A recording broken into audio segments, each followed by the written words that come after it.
मेरी शादी के बाद मैं अपने पति के साथ दिल्ली आकर रहने लगी। जब मैं प्रेग्नेंट हुई तो तबीयत और ज्यादा बिगड़ने लगी। इसलिए मैंने एक 22-23 साल की गूंगी लड़की को काम पर रख लिया। मेरे पति काफी बार काम में व्यस्त के कारण या तो देर से घर आते या कभी कभी आते ही नहीं थे। इसलिए मैंने उस लड़की को रात में भी अपने पास ही रख लिया। एक दिन मैंने उसे विचित्र अवस्था से देख लिया। उसे देखकर तो मेरा शरीर कांपने लगा, क्योंकि वो तो मेरा नाम मानसी है और मेरा पति अजय कंपनी में जॉब करते थे। मैं अपनी माता पिता की इकलौती संतान थी, इसलिए बहुत लाडली थी। संजय अपने घर के बगल में ही रहता था और उसी ने खुद मेरा हाथ मांगा था। दरअसल संजय के माता पिता का एक एक्सीडेंट में देहांत हो गया था और उसकी बुआ ने उसे पाल पोस कर बड़ा किया था।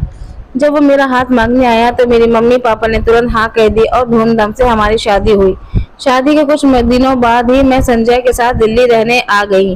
वो एक अपार्टमेंट में 5वीं मंजिल पर रहता था। यहाँ आने के बाद हमने हमारा फ्लैट बहुत अच्छे से सजाया हुआ था। संजय मुझसे बहुत प्यार करता था और मेरा ख्याल भी रखता था। वो मन से बहुत ज्यादा इंसाफ था।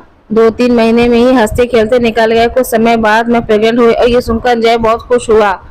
उसी दौरान उसका प्रमोशन भी हो गया। अब वो और ज्यादा व्यस्त रहने लगा। एक दिन मैं घर भर काम करके और ज्यादा थकने लगी। मैं इसलिए हमने एक मेड रखने की सोची और यहाँ ज्यादा किसी को पहचान न होने के कारण हमने बिल्डिंग के सिक्योरिटी गार्ड से एक मेड ढूंढने में मदद मांगी। कुछ दिनों बाद उसने एक औरत को हमारे फ्लैट पर भेज दिया, जिसका नाम था दीपा था। उसने बताया कि वो बगल वाली बिल्डिंग में 2 और जगह काम करती है और उसे 2 बच्चे हैं और उसका पति रिक्शा चलाता है। इससे ज्यादा और उसके बारे में जानने की आवश्यकता मुझे नहीं लगी। दीपा सुबह 8 बजे आती है और घर के सारे काम निपटा कर 10 बजे घर तक चली जाती है। जब वो काम पर आती तो संजय भी ऑफिस जाने का समय रहता है, इसलिए मैं अधिकतर संजय के से नाश्ता और टिफिन बनाने में किचन में लगी रहती थी। धीरे धीरे दीपा घर के सदस्य की तरह बन गई। अब वो मुझे छोटे मोटे कामों की भी मदद करने लगी और अब मॉर्निंग सिकनेस के कारण मेरा जी मचलता था और खाना बनाने मेरे लिए मुश्किल आता था। मेरी ऐसी हालत देखकर दीपा एक दिन मुझसे कहने लगी कि मैडम, मेरी एक छोटी बहन है, बेचारी गूंगी है, इसलिए आपकी शादी भी तय नहीं हो रही है। अगर आपको कोई दिक्कत ना हो तो आपकी डिलीवरी होने तक उसे खाना बनाने और बाकी काम करने के लिए रख लीजिए। आप अपने हिसाब से उसे तनख्वाह दे देना। सुबह वो मेरे साथ आ जाया करेगी और शाम को मैं उसे लेने आ जाया करूंगी। मुझे और संजय को उसकी बात ठीक लगी और हमने हाँ कह दी। दूसरे दिन दीपा अपने साथ एक 22-24 की लड़की लेकर आए। उसका नाम अंजू ऐसे बताया।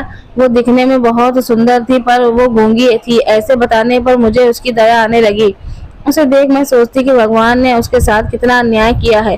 अंजू हमारे घर का खाना बनाने का काम करने लगी। वो सभी काम बड़े ही अच्छे से और समय से पहले ही कर लेती थी। उसने कभी मुझे शिकायत का मौका नहीं दिया।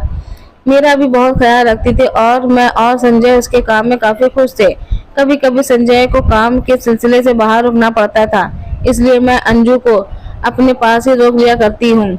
अंजू समय का संजय का विशेष ख्याल रखती थी, लेकिन इस बात का मुझे कभी बुरा नहीं लगा और ना ही कभी इस बात पर ज्यादा गौर किया। और तो और इन दिनों में मेरी तबीयत ज्यादा खराब रहने के कारण मैं वैसे भी परेशान रहती थी। अंजू संजय के बूट पॉलिश करके रखती थी, उसके कपड़े वॉशरूम में जाकर रख दिया करती थी। कई बार मुझे ये बात खटकती थी, लेकिन मुझे में ही शर्म महसूस होती कि मैं एक गूंगी लड़की पर शक कर रही हूँ। मुझे अब 4था महीना शुरू हो गया था। एक दिन संजय ऑफिस की फाइल लेकर घर आया और आते ही ड्राइंग रूम में अपना काम करने लगा। मेरी तबीयत ठीक न होने के कारण मैं अंजू को अपने पास ही रोक लिया था। मैं खाना खाकर अपने कमरे में आराम कर रही थी और संजय अपने काम में व्यस्त थे। अचानक रात के 1 बजे करीब किसी तरह की आवाज आने के कारण मेरी नींद खुल गई और संजय बेड पर नहीं था। उसके जोर से बोलने की आवाज आई। मैं ड्राइंग रूम से दौड़कर गई और सामने का हृदय देखकर मेरे पैर तले जमीन खिसक गई। अंजू किसी तरह से उठने की कोशिश कर रही थी और उसके कपड़े कई जगह फटे हुए थे।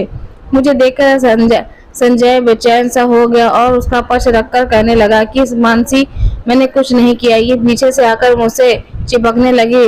जब मैंने उसे धक्का दिया तो वो खुद ही कपड़े फाड़ने लगी। अंजू मुझे देखकर मेरे गले पकड़कर रोने लगी और उसकी ऐसी हालत देख मेरा चेहरा गुस्से से लाल हो गया था। मैं गुस्से में संजय को बोली, मुझे कभी नहीं लगता था कि तुम इतनी नीच हरकत कर सकते हो। उस पर संजय कहने लगा कि नहीं मानसी, ये सब झूठ है। संजय को अपने निर्दोष साबित करने की कोशिश कर रहा था, लेकिन मैं उसकी एक ना सुनकर अंजू को लेकर सीधे अपने कमरे में आ गया और अपने उसे पानी पिलाकर शांत किया। मैंने अपने हाथों से हाथ जोड़कर कहा, अंजू मुझे माफ कर दो, मैं अपने आप को इन सब के लिए जिम्मेदार मान रही हूँ क्योंकि मेरे कहने में ही वो रात में रुकी थी। मैंने अंजू को अपने पास ही सोने के लिए कहा। दूसरे दिन दीपा के आते ही अंजू ने इशारे में सब बता दिया। दीपा ने बहुत तमाशा किया और पुलिस को फोन कर दिया और मैं संजय दीपा को समझाने की कोशिश कर रहे थे। इस पर वो कहने लगी, कृपया मैडम आप भी अपने पति को बचाने में लग गई हो। अंजू की जगह अगर आपकी अपनी बहन होती। 10 मिनट में पुलिस आ गई। संजय पुलिस और दीपा के सामने खुद को निर्देश कर रहा था लेकिन किसी ने इसकी एक न सुनी। मैं सिर पर हाथ रखकर सोफे में चुपचाप बैठी थी। पुलिस ने संजय को थाने आने के कहा। संजय बहुत डर गया था और पुलिस ने विनती कर रही थी। फिर पुलिस ने संजय को 50,000 दीपा को देने के लिए कहा और मामला खत्म किया। उस दिन से मैं दोनों हमारे घर कभी नहीं आई और मैंने संजय से बात करना बंद कर दिया था। एक समय दिखाने वाला इंसान इतनी नीच हरकत कैसे कर सकता है, ये मैंने कभी सोचा नहीं था। मेरे आपके उसके हाथ साथ रहने की बिल्कुल भी इच्छा नहीं थी लेकिन मेरे बच्चे के कारण मुझे अपना निर्णय बदलना पड़ा। बात जब मेरे माता पिता को पता चला तो वो भी बहुत दुखी हुए। उसके 5-4 महीने बाद मैंने एक प्यारी सी बच्ची को जन्म दिया। इन 5 महीनों में मैं बहुत शारीरिक और मानसिक कष्ट झेला। मेरा माता पिता मेरे पास रहने लगे थे और मेरे बच्चे का ख्याल रखने लगे। संजय के भी मेरा बहुत ख्याल रखता था लेकिन मैं अपने अंजू के साथ जो कुछ किया वो शायद कभी भूल नहीं पाऊंगी। 2 महीने बाद जब मेरी तबीयत ठीक होने लगी तो मैं डॉक्टर की सलाह से बाहर पार्क में घूमने जाने लगी। वही मेरी स्कूल की सहेली दिव्या मुझे एक दिन मिली। एक दिन ऐसे ही बोलते बोलते उसने मुझसे कहा कि मैंने घर के में काम के लिए एक लड़की रखी, बेचारी गूंगी है। मैं डर गई। फिर बड़ी हिम्मत करके कहा, क्या नाम है उसका? अंजू, मेरी मेड की बहन है। दिव्या की बात सुनकर मुझे थोड़ा डर लगने लगा। मैंने सोचने लगी कि अगर दीपा को दिव्या के बारे में के पति के चरित्र के बारे में पता चलेगा तब क्या वो सोचेगी। इसलिए उस दिन से मैंने दिव्या से बात करना बंद कर दिया था। मैं अपना उसका फोन तक नहीं उठाती थी। समय आते ही बीतता जा रहा था। एक दिन मुझे मेडिकल में दिव्या मिली। उसके चेहरे पर किसी तरह का टेंशन था। वो अब औपचारिकता के नाम पर 2-3 शब्द बोल कर चली गई। फिर कुछ दिनों बाद वो मुझे पार्क मिली। उसके चेहरे में से बहुत बीमार और नाराज दिख रही थी। पहले तो उसने मुझे टालने की कोशिश की लेकिन मेरे पूछने पर वो मेरे गले लगकर रोने लगी और फिर उसने सारी सच्चाई बताई। उसकी बातें सुनकर मैं तो हैरान थी। उसने जो कुछ बताया था ये सब मेरी कहानी हूबहू मिल रहा था कि उसने मुझे अंजू का फोटो दिखाया। धीरे धीरे मेरी समझ में अब सब आ रहा था। मैंने भी उसे मेरे साथ जो कुछ हुआ ये सब बताया। मेरी बातें सुनकर वो भी सोचने लगे कि दोनों के साथ एक जैसा ही कैसा हो सकता है। मैंने दिव्या से कहा कि मुझे ये सब बताने में बहुत शर्म महसूस हो रही थी लेकिन अगर मैं तुम्हें पहले ये सब बताती तो तुम्हारे साथ ये सब नहीं होता। लेकिन जो कुछ हुआ उसे कोई बदल नहीं सकता और ना ही इसी वजह से दीपा और अंजू का सच सामने आ गया था और हमने एक अब फैसला किया कि अंजू का सच क्या है ये हम दोनों जानकर ही रहेंगे। हम दोनों जब दीपा और अंजू के बारे में जानकारी इकट्ठा करने के लिए लग गए जिसमें हम काफी हद तक कामयाब भी हुए। एक दिन हम दीपू के घर पहुंचे। वहां देखा तो कुछ औरतें पानी भर रही थी और लड़ रही थी। एक औरत कह रही थी, तुम दोनों बहनें अपने आप को क्या समझती हो? जब देखो तो लड़कर पानी भरकर चली जाती हो। उस पर दूसरी औरत की आवाज आई, खबरदार कोई आगे आया तो मुझसे कोई बुरा नहीं होगा। और मैं और दिव्या ये सब देखे जा रहे थे। हमने उस औरत को ध्यान से देखा तो वह हम सुन थी क्योंकि वो औरत कोई और नहीं अंजू थी। दिव्या ने मेरा हाथ पकड़ा और मुझे गली से बाहर ले गई और कहने लगी, देखा ये अंजू गूंगी नहीं है, कैसे लड़ रही है। इसका मतलब ये सब इन दोनों का प्लान था। दिव्या का चेहरा गुस्से से लाल हो रहा था। उस पर मैंने कहा, हम उन दोनों ने हमें लूटा और तो और हमारी गृहस्थी में आग लगाई। इसके लिए हम इसे कभी माफ नहीं करेंगे।